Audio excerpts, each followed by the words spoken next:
Hi everybody, welcome to E Prime for this evening. I am Daedran. Last night, Alkaline, the champion boy DJ, received a special honor while performing at Caribbean Nights in Boston, Massachusetts. In a surprise moment, State Senator Liz Miranda presented Alkaline with a citation for his outstanding contribution to Jamaican music in front of a cheering crowd of thousands. Jamaican music and culture and the global influence within the dancehall genre and shaping the future of Caribbean music with its unique sound and lyrical prowess signed by me, State Senator. Okay, everyone put your hands together for our brother Alkaline. In an exclusive statement obtained by E Prime through Alkaline's manager Karina Beckford, the artist expressed his gratitude, saying he is incredibly honored to be recognized. He said it's a privilege to share his music with the world, and he is grateful for all the support that has helped him along the way with maximum respect. Sharon Marley defends her father's legacy, saying in any given situation, you can quote a Bob Marley song. In a recent interview with Get With The Fix Radio, the Firebird singer expressed ongoing criticism surrounding the dominance of her father Bob Marley's legacy. Despite his passing, his influence continues to shape reggae music globally.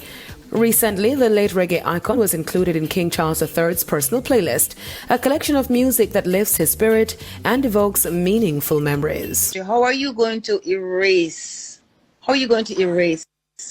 words like that? How are you going to erase words like emancipate yourself from mental slavery?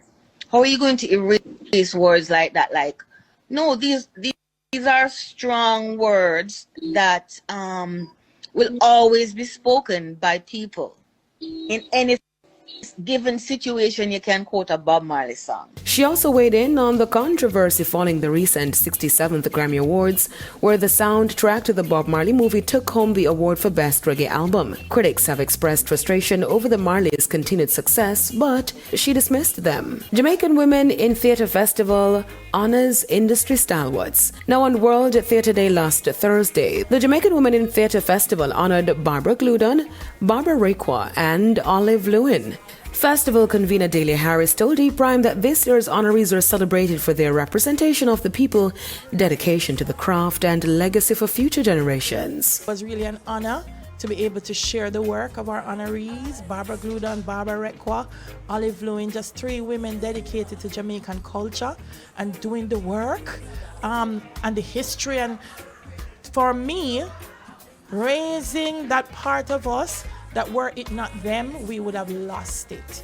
You don't know the folk song them if I never Olive Lewin? This year's festival, returning after COVID-19, also included a workshop for 180 high school girls pursuing theatre arts. To be able to expose 180 young ladies to Theatre for Development so they can now go back to school and their communities and talk about issues that affect them and find solutions is really empowering, and that's what theatre is about. That's it for this evening's edition of E Prime. I'm Daedran. Thank you for watching.